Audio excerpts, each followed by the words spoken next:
Alright, so, got this oxtail here. It's been sitting in the freezer for quite a little while. It's from Field and Flower and it's beautiful and delicious, but I haven't really known what to do with it just yet. I know that you can make it into soups and stuff like that, but I'm going to try something a little bit different. So, this is a bit of a we'll see how we go sort of situation.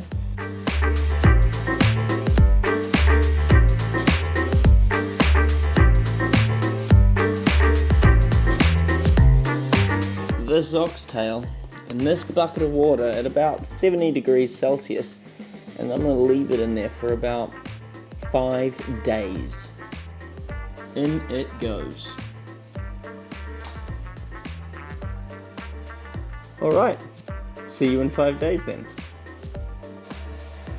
Alright, so it's day 5, and I think I need a new sous vide machine. My one is limping to the finish line. Listen.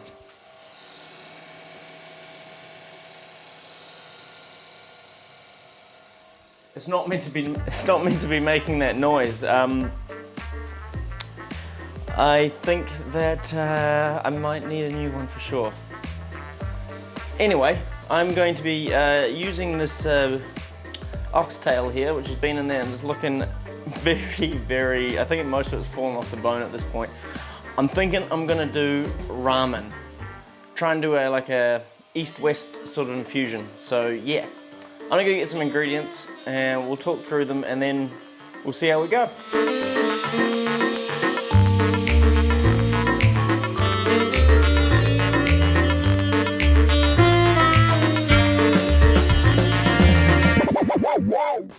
Alright, get ready for a weird one.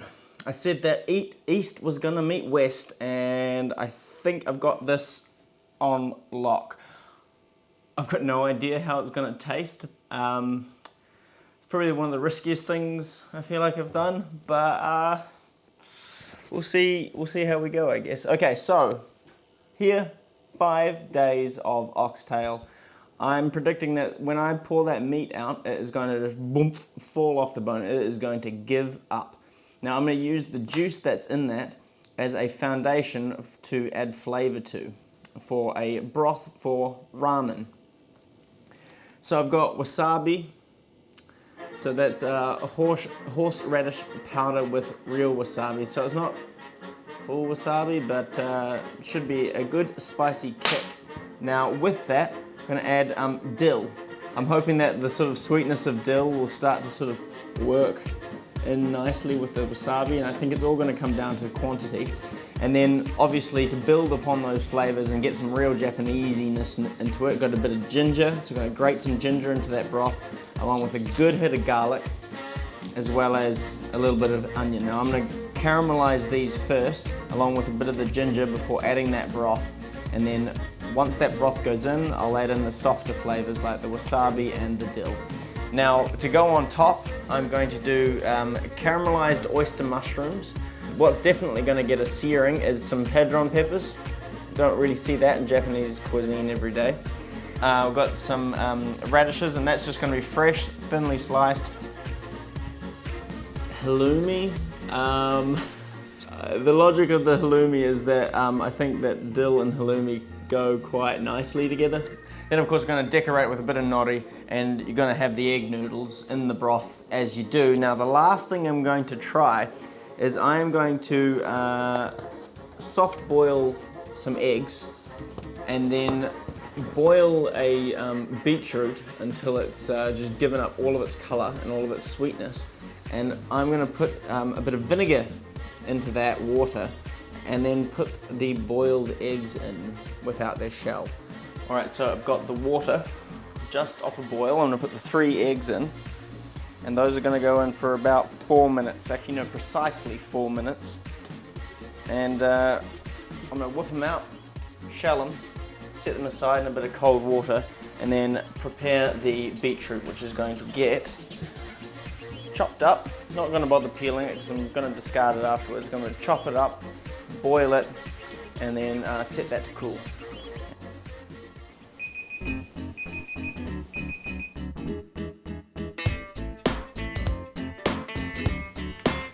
Okay, so now it's time for the big meat reveal. Oh, Oh my God. Just let me get a spoon, Jesus.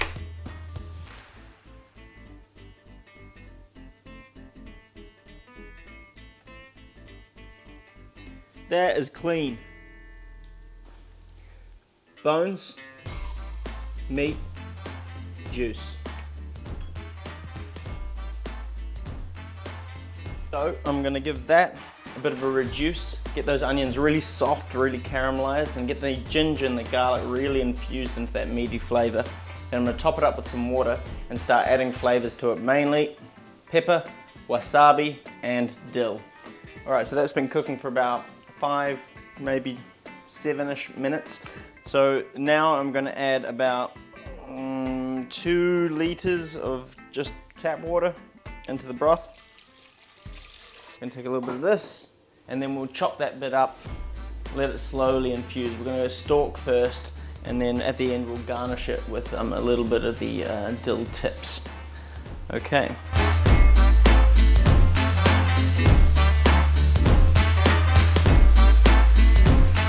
Okay, so all the flavors are there, and the wasabi is sitting sort of just in the background.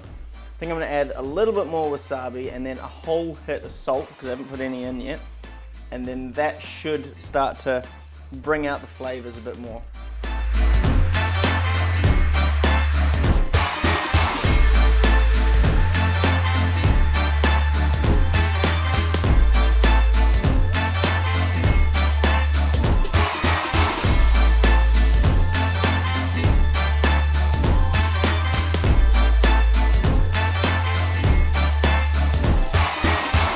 So it's eating time.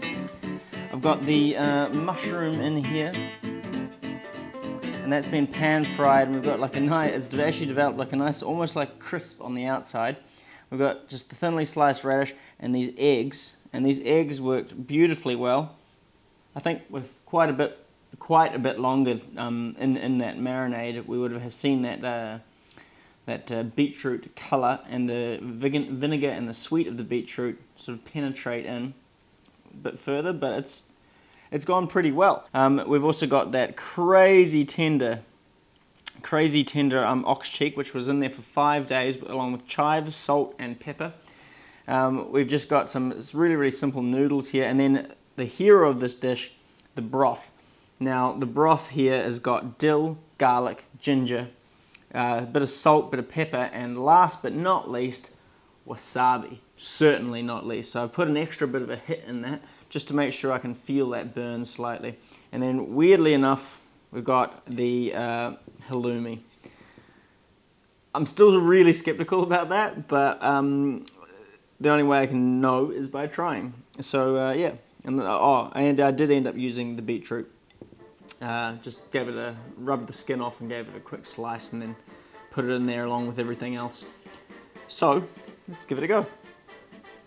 I think I'll try, I'm not sure I can get everything in one bite, but we'll do a bit of beef and some thing first. Good. Spoon. Cap it off with some of that broth. Yeah, surprisingly, very surprisingly, that's worked quite well. And the egg, I know, I've tried one already. It's got a nice sweet, tangy texture, or not texture, sweet, tangy taste on the outside. Padron peppers, I'm just expecting usual, they've just been seared. More veggies, peppery radish here. And I suppose I'm gonna have to do it. I'm gonna have to try that halloumi as well. I mean, it's just gonna taste like halloumi, but with what?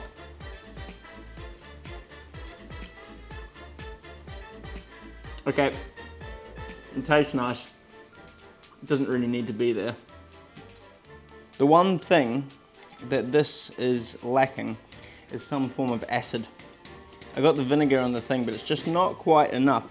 We've got that delicious fattiness coming from that from the oxtail, and that's coating everything. This beautiful texture. and that intense oxtail flavour. But I think something vinegary or something sharper would have gone really nicely in here. But other than that, it is hearty. It is absolutely hearty, and all the flavours generally do go very well together, except maybe minus the halloumi. Just pushed it out, just pushed that boat out just a little bit too far. Come on.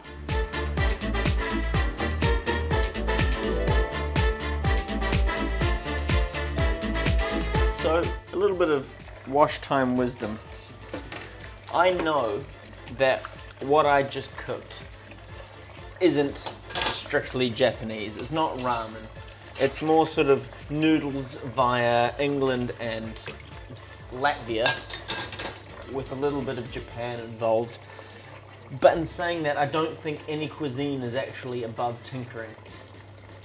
I come from a country where our cuisine is very young, and we're taking a lot of influences from a lot of places, and we're just trying things out. And I think that's the way it should be. Respect the tradition, but feel free to do whatever you want. Feel free to tinker.